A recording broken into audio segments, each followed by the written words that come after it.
For the last 3 years, the world has been drunken on generative AI. We spend billions of dollars to teach models to write poetry, generate anime, and even argue on Twitter. And for Nvidia, it was the greatest party in history. It made them the king of the digital age. But if you were watching CES 2026 in Las Vegas, you noticed something strange. The chatbot demos were gone. Instead, the show floor was dominated by a new buzzword, physical AI. Jensen Huang took the stage not to talk about generating text, but to announce the Rubin platform, a chip designed specifically for agentic AI that moves, acts, and touches. The chatbot trade is getting crowded. The marginal utility of the slightly better large language model is dropping. And Jensen Huang knows that if Nvidia stays just a digital AI company, the bubble pops. This is why they're pivoting the entire company to build a brain for the physical world. Welcome to Growth. I'm Sean, your guide to money and navigating the frontier of innovation. Today, we are going to decode the secret meaning behind Jensen Huang's desperate trip to South Korea. We will break down the physics of new large action model, not LLM, but LAM. And we will meet the enemies, Tesla's Optimus 3, Google, and the rebels, who are trying to kill Nvidia's monopoly before it even starts. To understand the future of AI, you don't need to look at a code repository. You need to look at this photo. This was taken late 2025. It shows Jensen Huang at a branch of Ganbu Chicken in Seoul, having a good time with the bosses of Samsung and Hyundai. The media called it a celebrity tour. They said they are just enjoying Korean chimek culture. Do not believe them. Jensen Huang does not fly 6,000 miles to eat fried chicken in the middle of the product cycle.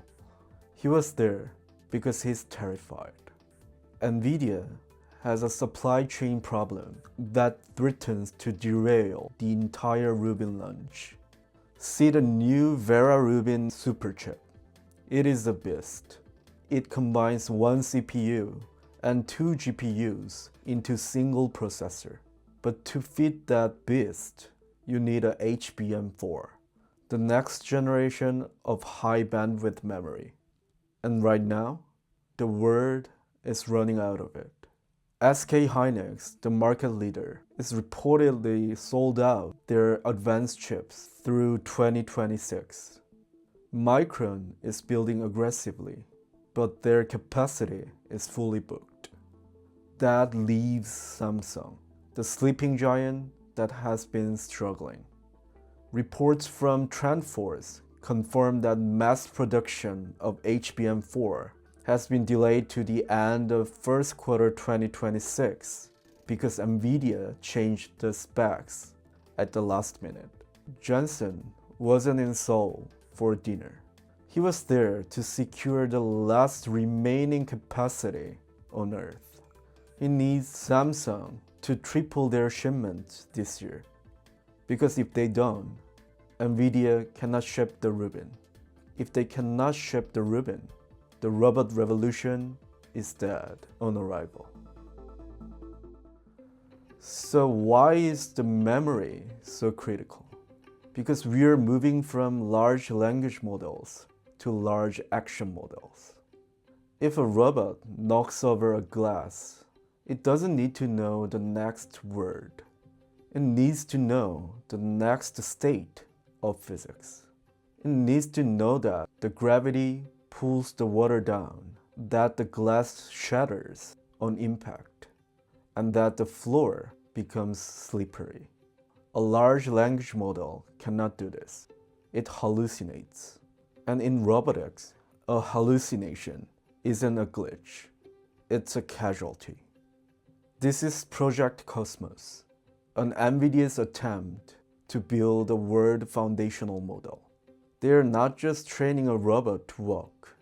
They're training a model to understand causality. They're feeding it petabytes of video data to predict physics. But here is where things get complicated. You cannot train the robot in the real world. It is too slow and it is too dangerous. If you want a robot to learn how to recover from a fall, you have to push it over 10,000 times. You cannot do that with a $50,000 of hardware. So Nvidia built a time machine. It's called Isaac Lab. It uses the Cosmos model to simulate the reality faster than real time. They can simulate 10,000 days of robot experience in a single night. This is the product. Nvidia isn't selling a robot. They are selling the gym where the robots can train. They want to be the Microsoft Windows of the physical world. But there are three massive armies standing on the way. When you look at the physical AI market, it looks like a mess.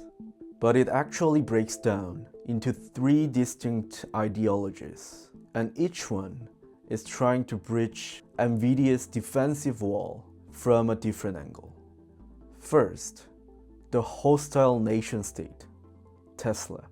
While Nvidia simulates physics, Tesla is betting on the real thing. Elon Musk just teased Optimus V3, expected to debut in first quarter 2026.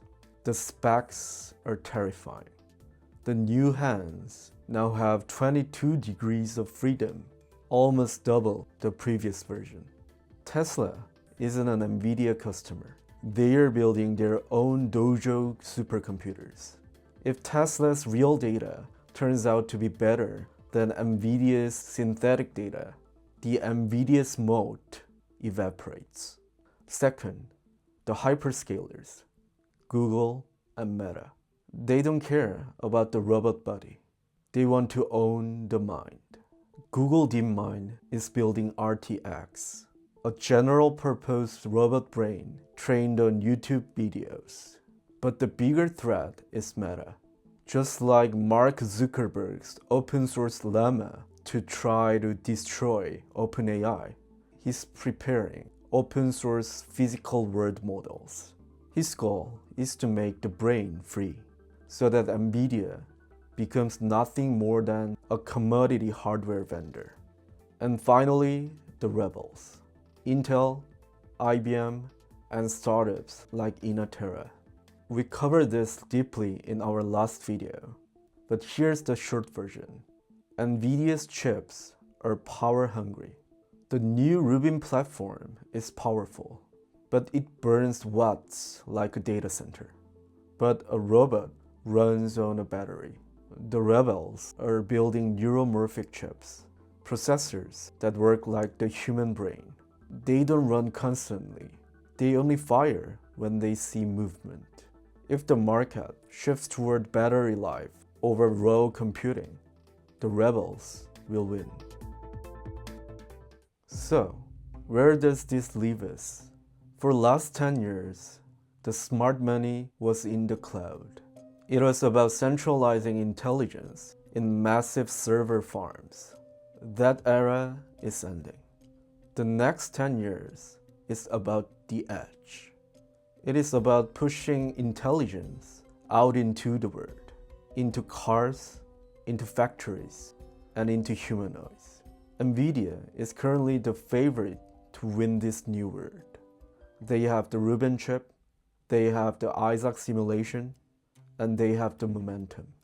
But this pivot is not guaranteed. They are fighting a war against Samsung's yield rates, Tesla's real-world data, and Meta's open-source code.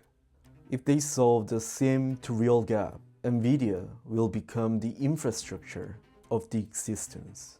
But if the physics are too hard, or if the HBM supply chain breaks in Korea, the bubble will pop. So my question for you is this. Do you believe Nvidia can actually solve the physics of reality? Or is this just a desperate pivot to keep the stock price up? I want to hear your take in the comments below. This was Sean from bySpark. If you enjoyed video, press like, subscribe, and hype does matter. And if you want a written version of this video with full references, subscribe to our newsletter. Thank you for watching. Until next time.